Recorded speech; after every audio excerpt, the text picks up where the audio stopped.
አሰላሙ አለይኩም ወራህመቱላሂ ወበረካቱሁ። ውድ የተከበራችሁ የኢትዮጵያ ህዝቦች አጠቃላይ የዛሬ ማለት ነው አትሌት ፈይሳ ሌሊሳ የሰራው ታሪክ እጅግ በጣም ነው ያስደስተኝ ማለት ነው። በዛሬው ዕለት ማለት ነው ወያኔ ውርደት የወያኔ ተንኮል እስከዛሬ ድረስ ህዝብን እየገደለ ህዝብን እየጨፈጨፈ የህዝብን ደም እያፈሰሰ በየክልሉ ማለት ነው በየክልሉ መላ ኢትዮጵያ እኮ በአሁኑ ሰዓት በካላንደር ነው የጨረሰ ነው ያለው። በካላንደር መጀመሪያ ጋሞ ጎፋ ላይ ጨረሰ፣ ጋምቤላ ላይ እንደ ሃይዋን ማለት ነው። በድሮ ሰዓት ማለት ነው ድሮ አውሮፓውያን በእንትኖችን አፍሪካውያን በሚገዙ ሰዓት እና በዛ መልክ ነበር እንትን ሲል የነበረው።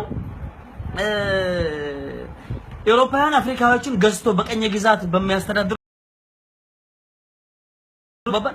እንደዛ ነው ጋምቤላን የጨፈጨፈው። አለፈ ተረፈና መጣና ኦሮሚያ ክልል ላይ ደግሞ በየኦሮሚያ ክልል ላይ እነዚህ ታላቅ ህዝብ ላይ ታላቅ ብሔረሰብ ላይ ሰው አክባሪ እንደውም ወያኔ እኮ ማለት ነው አላህ ምስክሬ ነው የምግብ አበላል እንኳን ትጥቅ ሱሪ ያስታጠቀው የኦሮሞ ህዝብ ነው። እኔ በእርግጠኝነት ነው የምነግራቸው። እኔ አልዋሽም። እኔ ሀቅ እንደዚህ ነው የማወራው። እኔ ተግባባን። በምን ብትሉ ኦኔግ ዛሬ ማለት ነው የኦሮሞ ነፃ አውጪ ድርጅት ወይም ደግሞ ኦኔግ እኛን መግዛት ማስተዳደር አለብን ብሎ ዛሬ የኦሮሞ ህዝብ በአጠቃላይ ማለት ነው ከጎኑ ነን ያሉት ዛሬ ሙሉ የኢትዮጵያ ህዝብ 100 ሚሊዮን ሲሆን 60 ሚሊዮን በላይ የኦሮሞ ህዝብ ነው።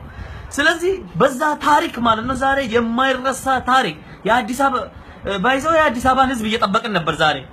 እንዴ አዲስ አበባ እስኪ በእናታችሁ ስለ አዲስ አበባ ምንድነው እንዴ?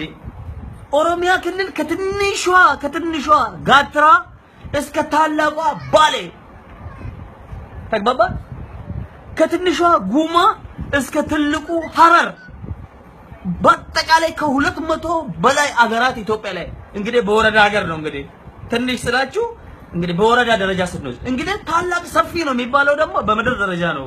ባይዘው አንደርስታንድ ታደርጉኛላችሁ። እና ታላቅ ህዝብ የብሔር ብሔረሰብ ስብስብ የተለያየ እንትን አለን የምንላቸው ዛሬ የአዲስ አበባ ሰዎች ምን ይሄን ያህል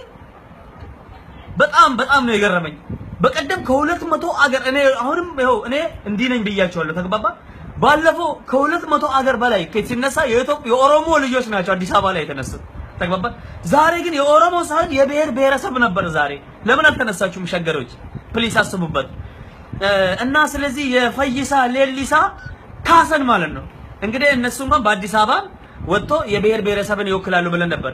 ፈይሳ ሌሊሳ ግን በዓለም ህዝብ በጣም ያስደስት ዜና ነው ወላሂ። የወያኔ ውርደት ህዝብን እየገደለ እየጨፈጨፈ እያረደ ምን እያረገ ነበር ወያኔ? ምንም አላረኩም፣ አሸባሪዎች ናቸው፣ ግንቦት ሰባት ናቸው፣ እንደዚህ ናቸው እያለ ያሻቢያ ተላላኪ ምናምን ይላል። ሻቢያ የፈረደባት ሻቢያ አለች። ተገባባ። ግን ማለት ነው ዛሬ በጣም በሚገርም ሁኔታ የወያኔ ውርደት በዓለም ህዝብ ማለት ነው የተዋረደበት ይሄ ማለት በጣም የተገሰትንበት ወያኔ የመጨረሻው ማብቂያው ዓለም ላይ የታወቀበት እንኳን ደስ አላችሁ። እኔም አጋርነቴን በዚህ አጋጣሚ አሳያቸዋለሁ። እኔም የኦሮሞ ደም የኔ ደም ነው፣ የኦሮሞ ትግል የኔ ትግል ነው። አጋርነቴን አሳያለሁ። አሰላሙ አለይኩም ወራህመቱላሂ ወበረካቱ። የኢትዮጵያ ህዝብ ወይ እንኳን ደስ አላችሁ። ከዚህ በላይ ደስታ የለም። አመሰግናለሁ።